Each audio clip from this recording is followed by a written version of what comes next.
afternoon, or night, whenever or wherever you're watching, and welcome in to this week's edition of the Em Hoops podcast, brought to you by the BetMGM here on the Field of 68. I'm Jason Kinander. He's Zach Davis. No Tommy Yarrish today, but we're going to hold down the Tommy's fort. here. What are you Tommy's talking here. about? Whoa, there's Tommy. Did I disappear into the abyss or something? What are we doing? There's Tommy. Okay, so Tommy is here. We're going to talk Maui Invitational today, which tips off this week between the Texas Longhorns, 7 other opponents down in beautiful Hawaii.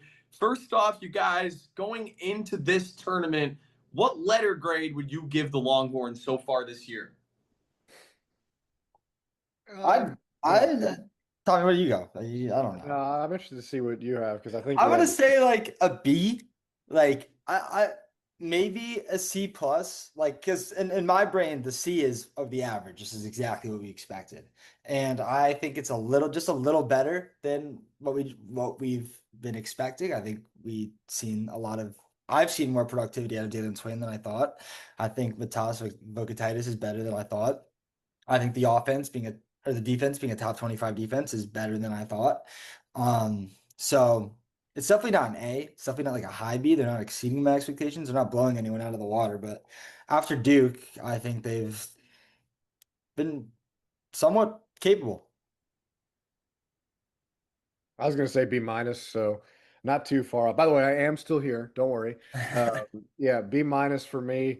Um, the Duke game would have been the chance to make that an A, right? Like that would have been your shot to bump it up to an A minus. But up to this point, I think they've done everything we've expected them to do. And now with Maui, even if they win that, which I think we expect them to, or if they make it to the final at the very least, I think that would bump them up to a B plus. Maybe it's not a great field like we've talked about extensively on this platform already. But really aside from that, I think it's been what we have expected to start the year.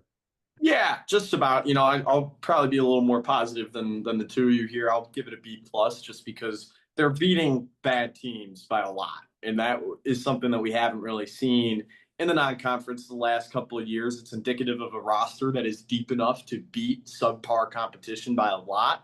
Another thing that we haven't really seen in years past.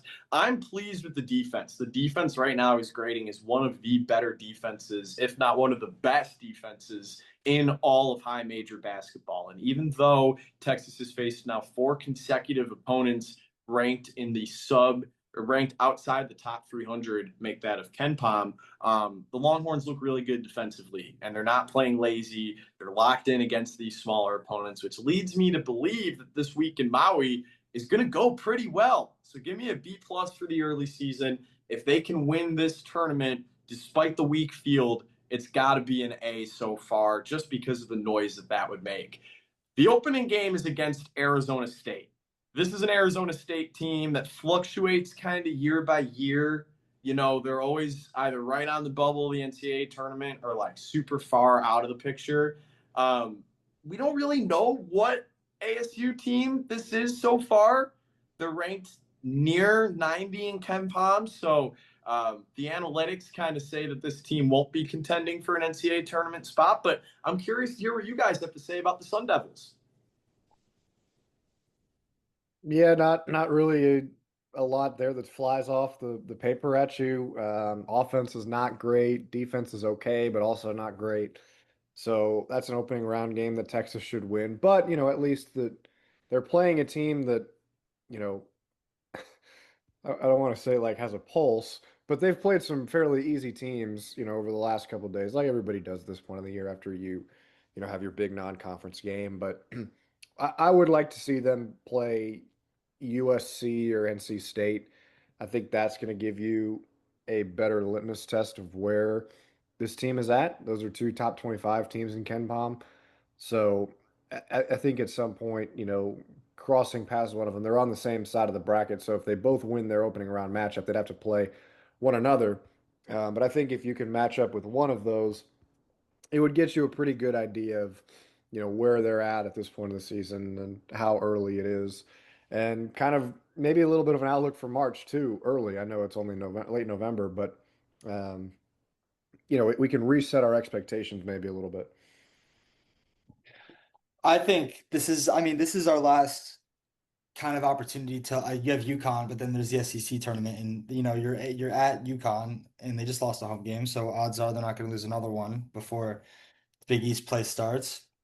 But this is basically like playing Arizona State and then playing either NC State or USC. Like Arizona, I don't know about Arizona State, but USC and NC State are kind of going to be in that conversation, I feel like, when we get to March of who Texas is compared to. So I really think it's win or bust because I don't want to be going into the SEC play still not really having an understanding of how good this team is. And if we lose if we don't win Maui, I'm not going to be feeling good. And if we win Maui, I am going to be feeling good. Texas will be ranked, which will be fire. That'll be sick.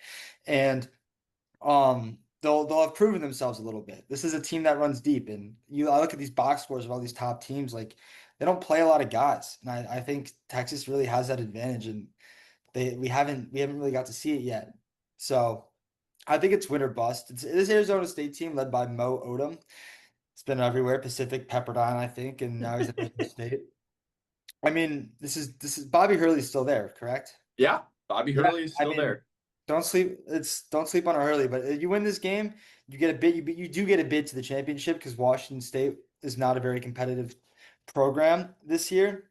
So you got to win Arizona State, and you obviously have to win it all. I want to see this team ranked, and this is the opportunity to do so. Absolutely. I completely agree, Zach. I love that you mentioned the depth because in a tournament setting, that's going to be on full display. We could Matters see so much. exactly, we're going to see more than 10 guys take the court for the Longhorns in Maui in actual game situations, not just when the bench gets emptied at the end of games. So that's what I'm going to be really looking for. As for this Arizona team, you kind of stole my thunder a little bit. I was going to mention Mo Odom. He has been around quite a bit, but he's at the middle of really everything this Sun Devils team does. One of the better passing lead guards in the country. When I was at Big 12 Media Days last month, Bobby Hurley and Mo Odom are very confident in his ability to lead this offense. With that said, this is a very thin Arizona State team, a lot of question marks on this team, a lot of mystery pieces on this team, guys from the overseas ranks who we just haven't seen a whole lot of. So I don't expect this game to be close. Last year, Texas played down to competition in the non-conference. This year, they've shown that they're not doing that. I think that we can all agree Texas should win the Arizona State game. If they do win that game, they're going to beat Washington State. Now, the big question is, in a potential championship game scenario, would you rather face NC State or USC, and why?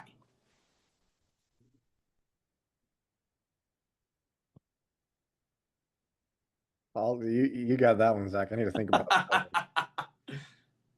Um, I think I'd rather see USC. That's just because I'm from Los Angeles and I I covered a little bit of Eric Musselman over the summer. So I that's just the full circle standpoint. Honestly, also USC um is a fun team and they don't have Elijah Arenas this year, which sucks, but they haven't played anybody. They're not going to play anybody until they play Boise State in Maui. They have 3 wins. Cal Poly, I looked it up. I'm not cheating. Cal Poly, Manhattan, Illinois State, and they're blowing them out. But with no true competitive hoops to be played, I'm interested to see how their game against Boise goes. I think USC is much better than Boise State. I just think taking that next level. I mean, Troy's gonna be the best team they play up until they play Boise State. So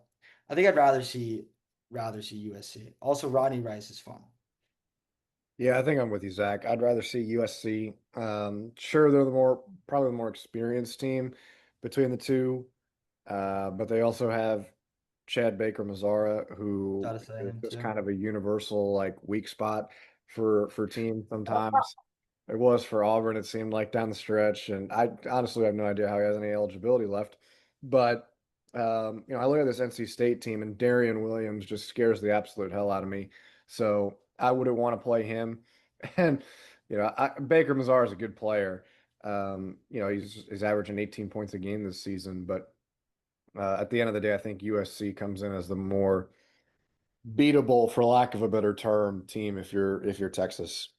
That's where I'm at too. I'll make it 3 for 3. I'd rather see USC for two reasons. One, because I think Texas could beat them, and two, because USC is a better team right now. So I think it'll be a better tune-up game for the conference play for Texas. The thing with NC State for me is like it'd be great to face that team because I think they're going to compete for a conference championship this year. I just don't think Texas can beat NC State right now. I think they'd get out coached. I think they'd get outplayed. I think they'd get out hustled. I think it'd be pretty ugly. And so give me USC 3 for 3. I'd love to see Southern California, sorry, the real USC, not South Carolina. We'll see them later this year. Love to see them at the end of the Maui tournament. One last thing to talk about before we kind of wrap a bow on our Maui tournament preview.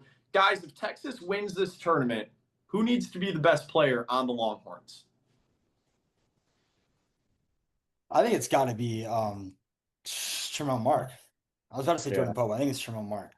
I think Tremont Mark's got to be at his best, and I think so because Texas has an extreme advantage if they beat Arizona State, and that's basically having a second day bye game against Washington State compared to USC and NC State having to go throat for throat for each other. So Texas has had an extreme advantage. You got to get the third, fourth, and fifth guys to tap in down the stretch in the tournament. Tremont Mark.